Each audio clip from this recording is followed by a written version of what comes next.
She's got a surprisingly high alcohol content, just like Bex. And you're posh for Dundee. Thank you. I'm also having a very extreme reaction to retinol, but I'll go into that after the first couple of stories. What is retinol? Retinol's an anti-aging ingredient that's quite harsh on your skin. As the makeup artist said, it'll get worse before it gets better. Oh, really? Yes. Said it'll just give you a light dusting. Right, that's like the unveiling scene in Batman. Posh for Dundee. Posh part in Dundee? You know how to use a knife and fork. That's pretty posh for Dundee. Well, I suppose I'm from the West End of Dundee. Yeah. So I think that is... Knife and fork? Well, fingers on occasion. You've been at a chip shop with me. OK, that's enough chit-chat. Let's have a look at the front pages of tomorrow's papers. The Daily Mail leads with £75,000 deal sparks new battle with post office victims. The Guardian has hundreds of post office victims to get convictions overturned, and US warns of reprisals for Red Sea shipping attacks. The Telegraph has post office handed out bonuses for convictions. The Eye has pressure grows to punish post office scandal firm as victims will be cleared. And the Express leads with justice. Post office victims will be cleared. You see a theme emerging tonight. And finally, the Daily Star has Arise, Mr. Bates. And those were your front pages.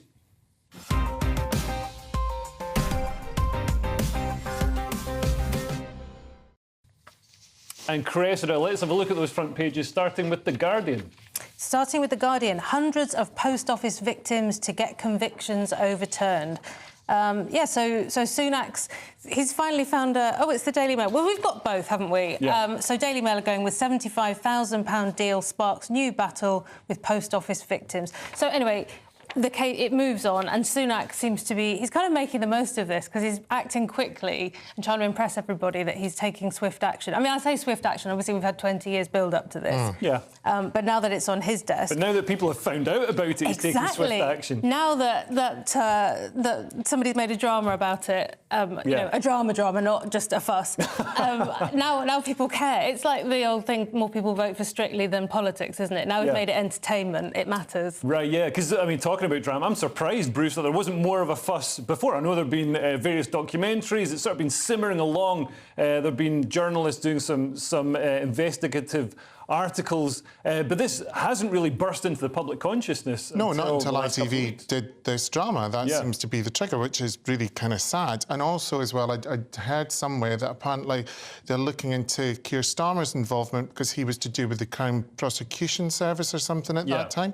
So there's a whole host of people that have obviously known, and for whatever reason, whether to protect the company or the government or all that kind of stuff. But I mean, it's horrific, and like I know that the £75,000 is an upfront payment to begin with, but that isn't going to bring back the people that killed themselves. Well, no, exactly. Are you saying that they're suggesting Starmer put some of these people behind bars? No, I'm not saying that. Because I don't would love that, wouldn't they? They'd be absolutely delighted. But apparently he was in a position that had something to do with this at the time. Right, yeah, I mean, he was head of the Crown Prosecution Service, so, I mean, although he might not have been, involved directly himself in the cases, I mean, the buck stops with the person at the head. But one of the most alarming things here is that people were incentivised to convict. They were given cash bonuses if they prosecuted staff, and those prosecutions were successful, which shows that there's a sort of incentive to put people behind bars there, even if they hadn't actually done anything wrong. And in fact, the prosecutions continued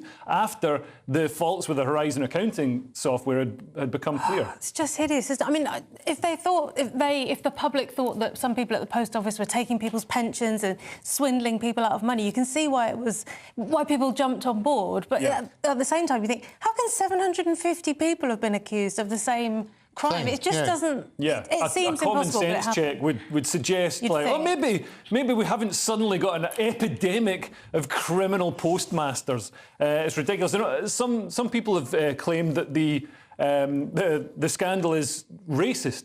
They say that they felt that they were treated, that the errors in the software were somehow how racist. They're ethnic minority postmasters. I mean, do you think there's any likelihood that this software was singling out people who weren't white? I don't know how it could software. I don't know how it could scan. We didn't have the technology to scan. Didn't have the AI like in those days. So I'd be very surprised if it was racist software, but, who knows? Yeah, but I guess you can call anything racist these days, and somebody will believe it.